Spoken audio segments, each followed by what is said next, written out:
जो ही मुशायरा ख़त्म हुआ तो मैं चुपके से हॉल से बाहर निकल आया। मैं किसी से भी ना मिला। आखिर मैं किसी से मिलकर क्या लेता? शायरों के नज़दीक में एक बेईमानी और मुज़िका ख़ैस चीज़ था।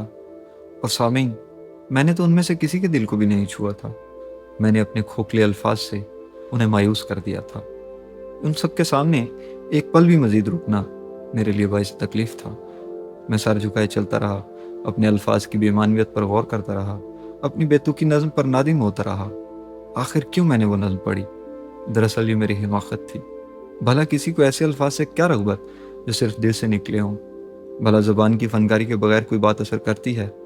बहुत कम, ना होने के बराबर। मुझे इस चीज़ को जहन में रखना चाहिए था। ज़रूर मुझे कोई पुरानी गज़ल पढ़नी चाहिए थी, मगर वो भी तो किसी काम की नहीं थी। जब मैं एक राहदारी में अपने पाँव घसीट रहा था तो एक दो उंगलियां मेरी तरफ उठीं। शायद मुझे निशानदत किया जा रहा था कि देखो, यही वो दीदा दिल रहमक है जो खुद को शायर समझता है, जिसने अपनी फजूल नज़्म से मुशायरे की रौनक को बुझा के रख दिया। मुझे ये भी महसूस हुआ कि मुझ पर कहकहे लगाए जा रहे थे। शायद बात सादा थी और मैं ही इसे पेचीदा बना रहा था। हाँ, बात इतनी सी थी कि मैं कोई शायर वायर नहीं था। मैं महज एक तुकबंद था, एक अहमक जिसने अपनी ख्वाब ख्याली में यह समझ लिया था कि वो कोई बहुत बड़ा कारनामा सर अंजाम देने की सलाहियत से नवाजा गया है। शायद मुझे अपनी कमतरी को तस्लीम कर लेना चाहिए था और इस काम से हाथ खड़े कर देने चाहिए थे। शायद मुझे किसी कॉल सेंटर पर या किताबों की दुकान पर ही मुलाजमत करनी चाहिए थी। लेकिन मैं इन कामों के लिए भी तो मौजू नहीं था। आह, मैं तो किसी काम के लिए भी मौजू नहीं था। इस असना में मेरा खून जैसे सर्द पड़ने लगा, मेरा सर चकराने लगा और मंजर धुंधलाने लगा। अंदर ही अंदर मुझे लगा जैसे शदीद थकन मेरे वजूद को महसूस कर चुकी है। चलते चलते मेरी नज़र एक बेंच पर पड़ी जो एक अहाते में खाली पड़ा था। मैं आहिस्ता से अहाते में दाखिल हुआ और ख़ुद को उस खाली बेंच पर गिरा दिया। आसपास किसी जी रूह का कोई गुजर नहीं था। मैंने एक तवील सांस ली और मुस्कुराया। आखिर ऐसी बारोनक जगह में भी मैंने वीरानी को तलाश ही लिया था। हस्ब आदत मैंने अपने सर को यूं पीछे की तरफ गिरा दिया। आसमान पर गुबार की भरमार को मैं साफ साफ देख सकता था और रोशनी मुझे रफ्ता रफ्ता महव होती दिखाई दे रही थी। मुझे खुदा का ख्याल आया, शायद उसने मेरी दुआ को ठीक से सुना नहीं था। मैंने तो वाज़ेह तौर पर उससे कदर मंजिलत की दुआ की थी, तो फिर इसके बरखिलाफ क्यों उसने मुझे इस जगह घसाई से नवाज दिया था? मेरे खुदा, खुदाए बुजुर्ग बरतर, कहीं तुम ये तो नहीं चाहते कि मैं अपने सब्र व इस्तकामत का इम्तहान दूं? मगर क्यों? आखिर तुम्हें सब्र के ऐसे कठिन इम्तहान लेने का इतना शौक क्यों है?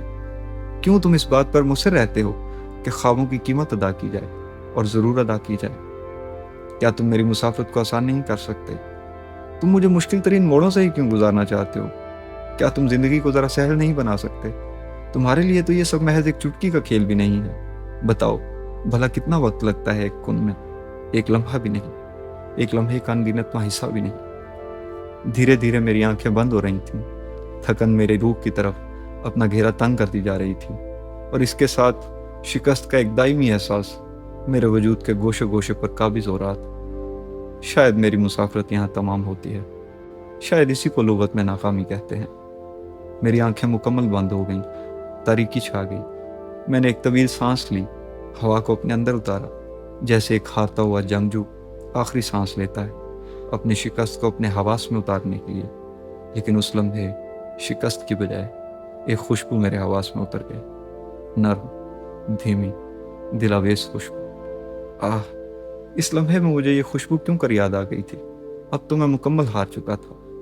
आप तब आते कि जब आतिश दरदोश पे थी, आप अब आए हैं जब सिर्फ धुआं रह गया है। इतने में एक पुकार आई, एक्सक्यूज मी। दफातन मेरे दिल में एक धुन पैदा हुई। जिंदगी लहर बनकर वापस मेरे वजूद की तरफ दौड़ी। ये किसने मुझे पुकारा था? कहीं ये? मैंने आंखें खोल दी और सर उठाकर देखा, और उस वक्त तस्कीन की एक लहर मेरे वजूद के गोशे गोशे में फैल गई। काजदा वहाँ खड़ी थी, हाथ में अपनी डायरी थामे, अपने बाजू पर सफ़ेद कोट डाले।